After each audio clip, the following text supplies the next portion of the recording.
সেটা আমরা এখানেও তো বলেছিলাম সেই দিন যে যে ব্লক অফিসগুলোতে হিয়ারিং হবে সেই ব্লক অফিসগুলোর অধিকাংশ জায়গায় তো গুন্ডাদের হাতে, এবং যারা হিয়ারিং নেবে এই যে আর ওরা সানু বক্সিদের মতো এরাই তো বাংলাদেশি মুসলিম এবং মৃতদের নাম ভোটার তালিকায় তুলেছে। তো স্বাভাবিকভাবে যে লক্ষ লক্ষ আনম্যাচড যারা 2002 সঙ্গে 2025-এর লিঙ্ক হয়নি তাদেরকে যখন হিয়ারিংয়ের ডকুমেন্ট প্রডিউস করতে বলা হবে, সেটা যদি লাইভ ওয়েবকাস্টিং করে ইলেকশন কমিশনের ইন্ডিপেন্ডেন্ট অবজারভাররা অফিসাররা না মনিটরিং করেন, তাহলে তো সেই লোকগুলোর নাম এরা রেখে দেবে এবং ফাইনাল ভোটার লিস্টে 14ই ফেব্রুয়ারি বেরিয়ে যাওয়ার পরে সেটা তো অবজেকশন করা যাবে, কিন্তু কাটা তো খুব প্রবলেমেটিক ব্যাপার, এবং তখন যিনি অবজেকশন করবেন তাকেই প্রমাণ নথি দিতে হবে।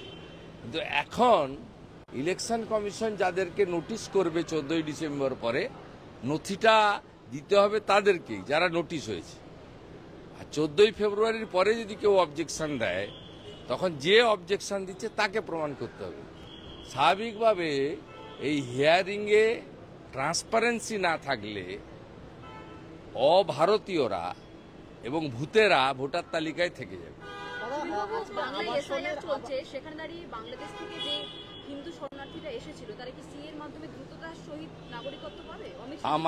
আমাদের না, অমিত শাহজি কি বললো আপনাকে বলবো না।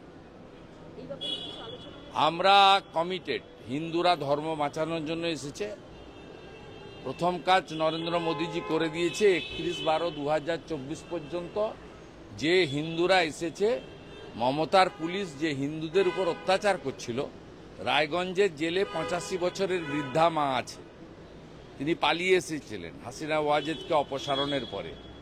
এইরকম রানাঘাটের জেল সহ একাধিক সীমান্তবর্তী জেলার জেলে বহু হিন্দুকে মমতার পুলিশ পুরেছে, কিন্তু তারা জামাতি বা বাংলাদেশের যে মৌলবাদী মুসলিম তাদেরকে কিন্তু টাচ করেনি। সেই কারণে প্রথম কাজটা নরেন্দ্র মোদীজি করে দিয়েছেন, 31/12/2024 পর্যন্ত ধর্ম বাঁচানোর জন্য যে হিন্দুরা পশ্চিমবঙ্গে তথা ভারতে এসছে তাদেরকে কোনো রাজ্যের পুলিশই আর টাচ করতে পারবে না। এটা 1 নম্বর। দ্বিতীয় নম্বর হচ্ছে, যারা সিএতে অ্যাপ্লাই করবে তারা সিটিজেনশিপ পাবে, সিটিজেনশিপ হলে ভোটাধিকার পাবে। আমাদের যেটা অনুরোধ, যে সিটিজেনশিপে অ্যাপ্লাই করেছেন কয়েক হাজার, সার্টিফিকেট কয়েকশো পেয়েছেন, এইটা দ্রুততার সঙ্গে এই সিটিজেনশিপের বিষয়টা নিষ্পত্তি করা হোক অন্তত 14ই ফেব্রুয়ারির আগে, যাতে তারা সিটিজেনশিপ পাওয়ার সাথে সাথে ভোটার তালিকায় তাদের নামটা অন্তর্ভুক্ত হয়। এটা আমাদের আবেদন, দাবি, সেটা নিয়ে আমরা কাজ করছি। প্রথমত 2002 পর্যন্ত সকলের নাম থাকবে। 2002-এর পরে যারা হিন্দুরা এসেছেন 24-এর 31 ডিসেম্বর পর্যন্ত তারা পুলিশি হয়রানি থেকে মুক্ত। বাকি সিএতে তারা অ্যাপ্লাই করলে তাদের সিটিজেনশিপ যাতে দেওয়া হয়, আর সিটিজেনশিপ পেলে ভোটার তালিকায় নাম উঠবে, সেই বিষয়ে আমরা কাজ করছি। We are working sincerely. দেখা গেল দিল্লিতে সাংসদদের সাথে প্রধানমন্ত্রী বৈঠক করলেন, আপনি অমিত শাহজির সাথে বৈঠক করলেন, কোথাও কি বাংলার 26-এর ভোটে যে দামাও মাছ তার একটা ইঙ্গিত? আমি সাংসদ নই, ওই মিটিংয়ে কি হয়েছে জানি না, কিন্তু আমরা সকলেই এবারে একে তাড়াবো, ভোটের মাধ্যমে তাড়াবো, এবং চুরি করে ভোট করতে দেব না। শাহজাহান, শকত, জাহাঙ্গীরদের দিয়ে ভোট করতে দেব না, গণনায় চুরি করতে দেব না। যেভাবে নন্দীগ্রামে ওনাকে হারিয়েছি, পশ্চিমবাংলায় প্রাক্তন করব, এই একদম কমিটেড। আমাদের ভোর 6টা থেকে রাত্রি 2টো অবধি কাজ করছে। ভয় দেখানোর জন্য, ভয় দেখানোর জন্য, যাতে আবাসনে 300-র বেশি ভোটার যেখানে আছে সেখানে ইলেকশন কমিশন বুথ করতে চায়। আজকের মিটিংটা ফিরহাদ হাকিমকে দিয়ে করিয়ে মমতা যে ফোনে বক্তৃতা দিয়েছে তাদেরকে ধমক দেওয়ার জন্য, যাতে তারা আপত্তি করে। ওরা যদি আপত্তি করে ইলেকশন কমিশন বুথ করতে পারবে না। অথচ 2021 সালে এই মানিকতলাতে, কাকুড়াগাছি এলাকায়, এখান থেকে কিছুটা দূরেই, ওই বুথে বিজেপি বেশি ভোট পেয়েছিল বলে গার্বেজ ফেলে দেওয়া হয়েছিল আবাসনের সামনে। তারা দুদিন বেরোতে পারেনি। একইভাবে পরেশপালরা বেলেঘাটায় আবাসনের গেটের সামনে মূর্তি বসিয়ে দিয়েছিল, মনীষীদের মূর্তি, দরজা বন্ধ ছিল। 2024-এ বালিতে 3500 ভোটার যুক্ত আবাসনের তালায় তালাচাবি লাগিয়ে রেখেছিল সকাল 7:15 থেকে। আমার প্রচেষ্টায় সকাল 10টার পরে সিআরপিএফ গিয়ে তালা ভেঙে ভোটারদের বের করে ভোট দিয়েছে। मंगलवार থেকে মুখ্যমন্ত্রী জেলায় রয়েছেন, কিন্তু हाँ बीजेपी के वोटर को वोट नहीं देने देते हैं, पानी काट देते हैं, उसके बारे में आप कैसे इसको टैकल करेंगे अगले इलेक्शन में? टैकल हो जाएगा। बीजेपी के वोटर को वोट देने हाँ, आप उतार के वोट कीजिए, हो जाएगा।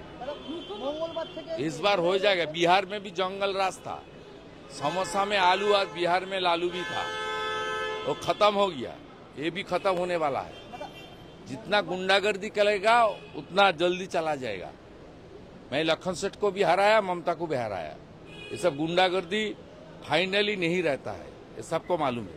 मंगलवार থেকে জেলায় রয়েছেন, হুমায়ুন কবির দেখা করেননি। আগামীকাল বহরমপুরে সবাই নাকি হুমায়ুন কবির যাবেন, এমনটাই খবর। আমার কি তাতে? এতদিন ধরে হুমায়ুন কবির যে বক্তব্য রাখছে, তাহলে কি দলের কোথাও ওনাকে জিজ্ঞেস করুন। আমার বাক্য সময় খরচ করার জন্য নেই। যে লোকটা বলেছিল মুর্শিদাবাদে আমরা 70 ওরা 30% হিন্দুকে ভাগীরথীতে জলে ভাসিয়ে দেব, তার সম্পর্কে আমার বলার কিচ্ছু নেই। মুখ্যমন্ত্রী বলছেন যে একটা নামও বাদ দিতে দেব না। মুখ্যমন্ত্রী বলছেন তাহলে কি অনুপ্রবেশকারীদের আটকাতে কি মরিয়া রয়েছে? উনার চোখে বাংলাদেশি মুসলমানরা উনার জামাই, আর উনার চোখে বিহার, উত্তরপ্রদেশ, গুজরাট, আসাম, উড়িষ্যা, পাঞ্জাব থেকে আসা ভারতীয়রা বাহারি, বাইরের লোক। এই তফাৎটা বরাবরই উনার আছে। হাইকোর্ট নির্দেশ দিয়েছে 32,000 যে প্রাথমিক শিক্ষকের যে চাকরি সেটা বহাল থাকবে। হাইকোর্ট নির্দেশ দিয়েছে 32,000 যে প্রাথমিক চাকরি সেটা বহাল 32,000 প্রাথমিক শিক্ষকের আমি দিল্লিতে বলেছি এই ব্যাপারে। এটা একটা অদ্ভুত অর্ডার। বলছেন প্রক্রিয়া ভুল, কিন্তু আমরা এদের পরিবারের দিকে তাকিয়ে এদের চাকরি রেখে দিলাম। মমতার উপর কি আস্থা হারাচ্ছে সংখ্যালঘুরা? মমতার উপরে কি আস্থা হারাচ্ছে? হ্যাঁ? মুখ্যমন্ত্রীর উপরে কি কোনোভাবে এই মুহূর্তে আস্থা হারাচ্ছে? সে কারণে অনেকেই তৃণমূল থেকে তৃণমূল ছাড়ছে। ওয়াকফ অ্যামেন্ডমেন্ট বিল কার্য হওয়ার পরে ওনারা নিজেরাই বুঝেছেন যে উনি কি। চলুন। Sir can we have a photo with you please? One photo